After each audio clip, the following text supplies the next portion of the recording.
mereka bilang memang keleluasan itu dibuat dalam undang-undang APBN kan, ada istilah quick win ya. Quick win ya. Apa bisa menyesuaikan dan lain-lain. Tapi kalau misalkan mereka juga curhat, tapi Sen kalau perhatikan ini benar-benar melanggar dong gitu kan. Betul ya. Nabrak aturan banget. Seharusnya memang perlu persetujuan di awal baru berjalan begitu. Nah, dilalah ternyata proses ini mencontoh saat kondisi kita COVID. Iya, COVID betul. kan mulus semua kan, ada apa tuh intinya undang-undang apa? Waktu itu ada perpu apa gitu kan. Pemerintah bisa mengubah APBN karena ada gawat darurat sehingga tidak perlu persetujuan DPR. Betul. Tapi perpu itu kan harus butuh kondisi yang Betul. kayak tadi. Masalahnya waktu itu kan jalan mulus-mulus aja, tapi kok ini tidak ada situasi darurat begitu ya, yang ada gas darurat gitu kan. Lu tiba-tiba ngeluarin impres, terus buat program nasional, memotong sejumlah program dan lain-lainnya begitu. Tapi Kementerian Keuangan sadar nggak sih ini prosesnya cacat secara konstitusi? Nah, cacat atau enggaknya itu kita ngobrol sama orang DPR kan, dibilang cacat itu kalau ada anggota DPR atau fraksi yang tidak setuju. Tapi ini kan semua setuju. Ini semua gara-gara Ini dalil-dalil mana ini? Ya. Negara bokeh. Negara BU. Tapi semua pemangkasan ini terjadi karena negara lagi bokeh. Udah itu aja. Oke, banyak gaya. Ya itu karena BBG, MBG, BBG. Ya itu karena ulah pemerintahan sebelumnya juga, ya kan. Pengen punya banyak mau, utang, numpuknya di sekarang ini nggak bisa gerak. Makanya kayak 10 awal tahun pemerintahan kita itu Berat sekarang ya? mengandalkan saldo anggaran lebih dari 2024 ya, SAL sama itu tadi penarikan utang di awal 85 triliun. Kalau nggak ada itu, nah itu mungkin listriknya pemerintah itu mungkin udah nggak nyala. Beneran Atau misalnya government shutdown. iya. Tapi gini, gue juga sebetulnya agak happy juga ya ketika pemerintah bilang mau memangkas anggaran. Tapi nggak jadi happy-nya karena ternyata duitnya dipakai buat MBG. Karena lu nggak dapet ya? MBG nggak dapet, gas langka, aduh, nggak bisa makan. Sekarang kita berbicara dampak ya. Sebelum ke dampak ekonomi, tadi kan sudah di-spill sama Prince Anam juga sama Goida. Di sektor HAM gimana, Ca? Ada nggak pengurangan dari Komnas HAM gitu yang selama ini bekerja menyelidiki kasus-kasus HAM? HAM penting, kenapa? Karena Asta Cita Prabowo itu yang pertama bunyinya penguatan HAM salah satunya gitu, dan kita melihat ini tidak representatif pada kebijakan karena lembaga HAM, lembaga hak asasi manusia itu anggarannya yang tadinya sudah kecil dipotong jadi makin kecil lagi. Bayangkan, jadi anggaran Komnas HAM itu yang tadinya 112 miliar itu dipotong menjadi dipotong 46% menjadi tinggal 50 sekian miliar, dan 40 sekian miliarnya adalah belanja pegawai. Jadi kalau di total ini untuk program penegakan dan pemajuan HAM itu tinggal 1,2 miliar.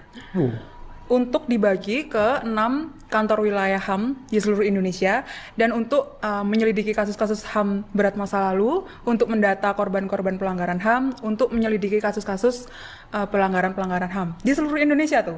Jadi bayangkan nih, bagaimana pemerintah bisa melaksanakan penegakan HAM sementara anggaran untuk penegakan HAM-nya itu sangat kecil gitu. Nah, di Komnas HAM kemarin gue ketemu ya sama beberapa komisioner HAM gitu, termasuk ketua HAM dari kantor perwakilan Papua.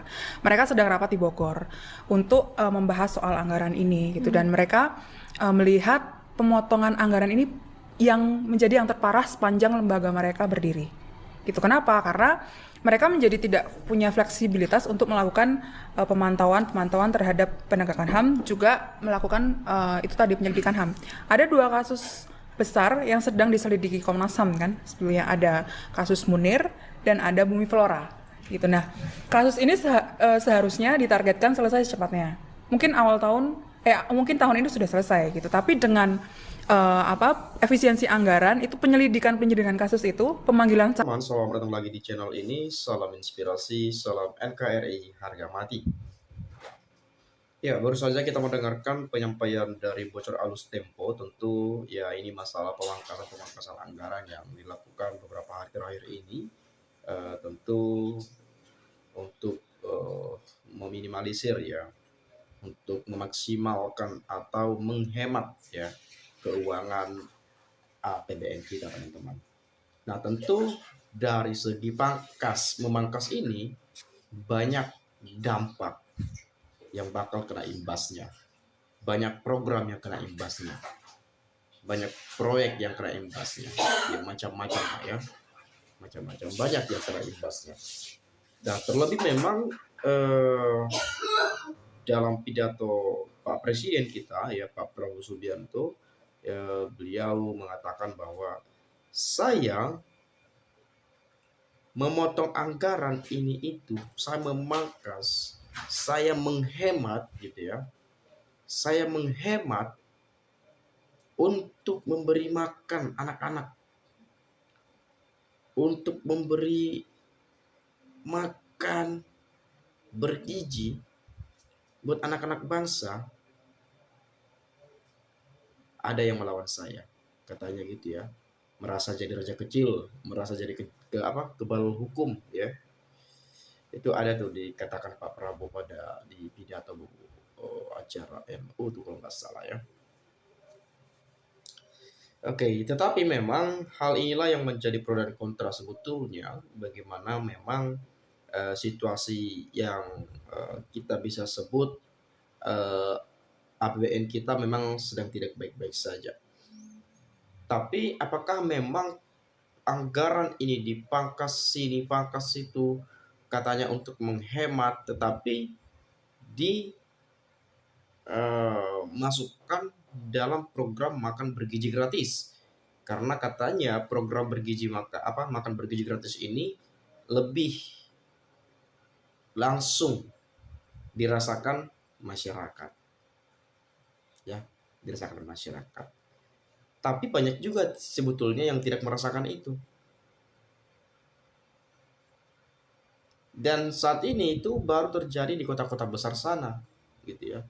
Jadi memang ini sesuatu hal yang tidak mudah menurut saya, karena anggaran ini besar banget loh ya, besar sekali. Jadi memang butuh uang lah lebih tepatnya ya, butuh dana untuk melakukan program makan bergizi gratis agar lebih melebar luas di seluruh wilayah Indonesia.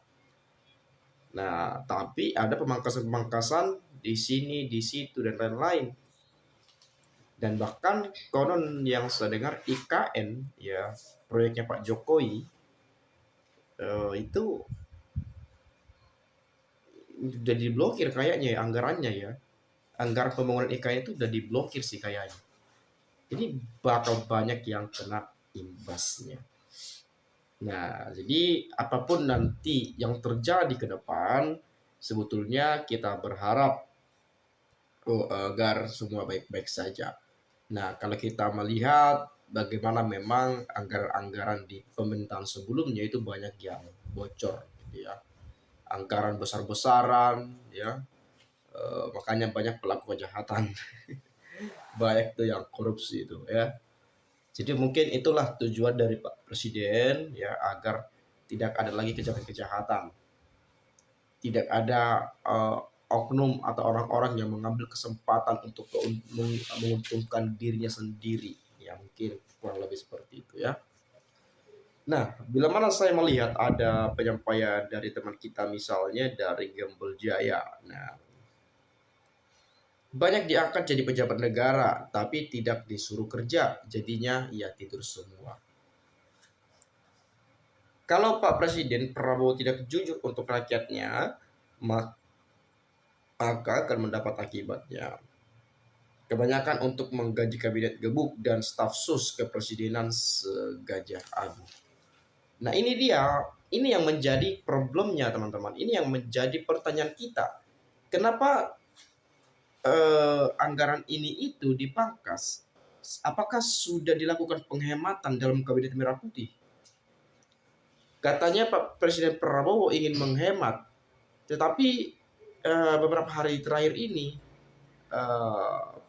Pak Deddy Corbuzier itu dijadikan sebagai apa ya? Saya lupa. Ya artinya digaji juga tuh. Ya, digaji juga misalnya, ya. Lalu misalnya staf sus, ya, staf khusus kepresidenan, menteri dan wakil menteri, menterinya berapa banyak, wakil menterinya berapa banyak, anggaran fasilitasnya ATK-nya, dan macam-macam. Itu ada nggak dilakukan penghematan atau ada nggak pangkas memangkas di situ? Ya, ini yang juga harus kita lihat, teman-teman ya. Kalau dulu salah pilih pemimpin, saya pesimis pemerintah sekarang. Bayangin teman-teman, kita warga negara Indonesia bahkan pesimis dengan negara kita sendiri. Kenapa kita sampai punya pikiran seperti itu? Karena kita melihat pemimpin bangsa ini seperti apa di yang sekarang ini. Ya. Teman-teman mungkin bisa berpikir dan melihat bahwa kenapa harus tindakan-tindakan semacam ini yang dilakukan? Kenapa bobroknya negeri ini, gitu ya? Kenapa banyak pelaku kejahatan di negeri ini? Kenapa banyak koruptor, mafia? Ada apa sebetulnya? Dan kemudian, kenapa Indonesia kita masih saja banyak masyarakatnya yang miskin?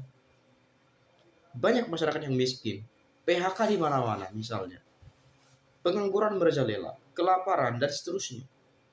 Padahal bangsa ini bangsa yang besar. Rakyat bayar pajak, hasil alam luar biasa. Tapi kita masih ngutang. Udah ngutang, rakyatnya banyak yang miskin. Banyak yang susah. Agak lain sebetulnya ya. Saya nggak terlalu jauh ke sana lah ya. Nanti jadi lari dari topik pembahasan kita. Ya. Tapi memang itu yang saya lihat ya. Oke, coba saya lihat sekali lagi di sini dari Sri Susilo Wati ya. Gimana sih kok tambah runyem tiap tahun lulusan S1 tambah banyak, pengangguran merajalela, banyak PHK. Nah, baru tadi saya sebutkan ya, ternyata ada komentarnya ya. Gimana sih kok tambah runyem tiap tahun lulusan S1 tambah banyak ya. Jadi S1 lulus setiap tahun itu kan setiap tahun pasti ada tuh. D3, S1, S2 dan S-Teller segala macam itu ya. Ya. Tambah banyak pengangguran merajalela. Banyak PHK. Satu anak dikasih makan gratis. Anak yang lain di rumah tidak makan karena orang tuanya tidak kerja. Ya. Program UMKM dibuat kalau semua jualan siapa yang beli. Sedangkan rakyatnya banyak yang tidak kerja. Yang sudah punya penghasilan lebih, malah pemerintah menjadikan pejabat yang gajinya. Coba bayangin teman-teman. Tiap hari atau tiap tahun S1, lulusan S1 nambah banyak. Pasti ada tiap tahun ya, pasti ada. Pengangguran terjadi di mana-mana. PHK banyak. Ya. Banyak sekali. Jadi apa sebetulnya problem ini? Apa kita sistemnya yang salah atau memang yang menjalankan sistem ini? Aneh ya, kalau kita mikir-mikir secara logika kayaknya kita nggak akan habis nih. Nggak akan ada ujungnya. Ya. Nggak akan ada ujungnya. Ini banyak sekali nih. Coba saya lihat ya. Terakhir ya, komentar terakhir. Coba saya baca dulu. Struktur, ya ini mengalami masalah struktur ya. Struktur APBN tahun 2025 kondisinya hampir seperti menjelang Krismon yang diteruskan krisis ekonomi 97 sampai 98. Ini di Orde Baru ya.